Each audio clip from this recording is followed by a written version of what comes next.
जय श्री कृष्ण। आज मैं एक नाच पर का बहुत ही अच्छा प्यारा गाना लेके प्रस्तुत हुई हूँ। जैसे हम लोगों में रात को नाच गाना होता है, हंसी मजाक होता है, ननद को खिंचाते हैं, ननद भाभी को चिढ़ाती है, उसी टाइप का एक बहुत ही प्यारा नाच का गाना। गलिया की गलिया फिर नटवर है कान्हा के बंसी, गलिया की गलिया फिर नटवर है कान्हा के बंसी, ये सांवर गोदना गोदैला हे कान्हा के बंसी, ये सांवर गोदना गोदैला हे कान्हा के बंसी। गलिया की गलिया फिर नटवर है कान्हा के बंसी, ये सांवर गोदना गोदैला हे कान्हा के बंसी। भीतरा से निकली एक सांवर गोरिया है कान्हा के बंसी, भीतरा से निकली एक सांवर गोरिया है कान्हा के बंसी।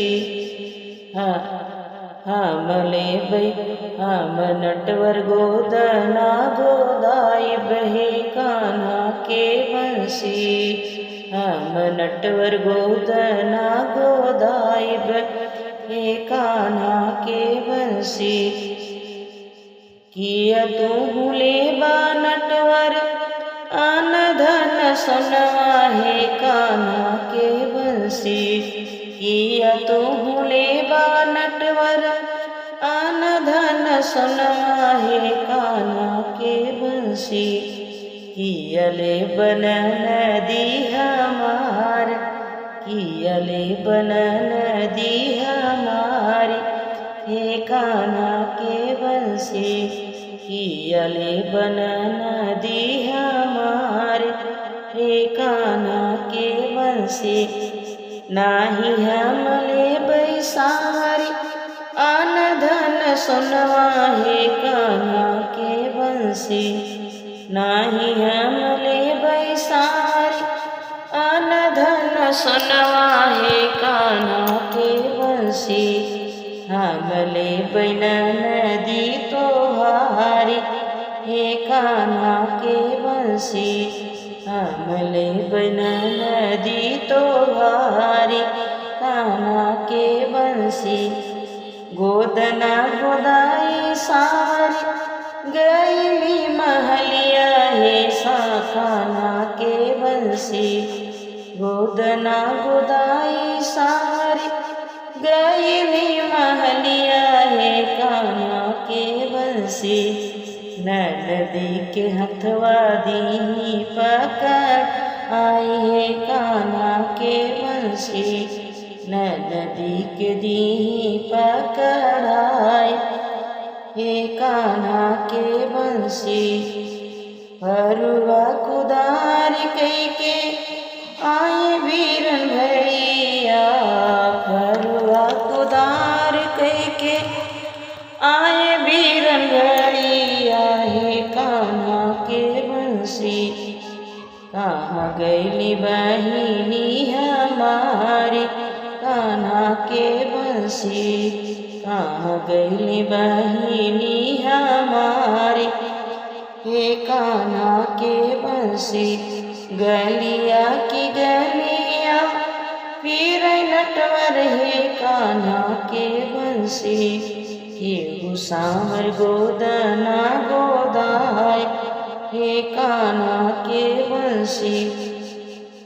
तोहरी बहिनिया स्वामी ननवई के हर जाई हे कान्हा के बंसी, चूड़ी हरवा के ली पीछिया हे कान्हा के बंसी, चूड़ी हरवा के ली पीछे आई है कान्हा के बंसी। देऊ न धना हम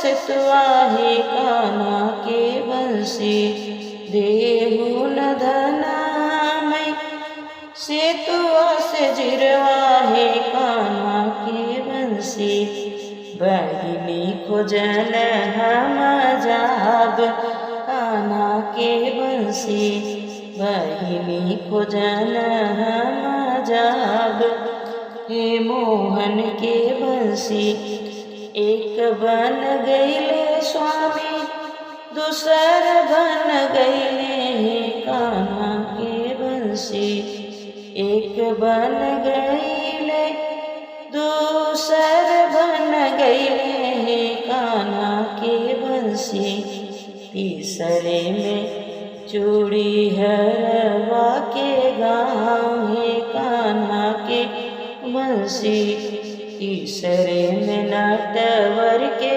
गाँव ये कान्हा के बंसी मोह नटवर के गाँव में देख लागे नचिया है कान्हा के बंसी नटवर के गाँव में देख लागे नचिया है कान्हा के बंसी बहिनी के सुधिया गई बुलाई है कान्हा के बंसी बहिनी के सुधिया गई बुलाई है कान्हा के बंसी गलिया की गलिया फिर नटवर है कान्हा के बंसी के गुले ही गोदना गोदाए है कान्हा के बंसी के भूसावर गोदना गोद आई है सा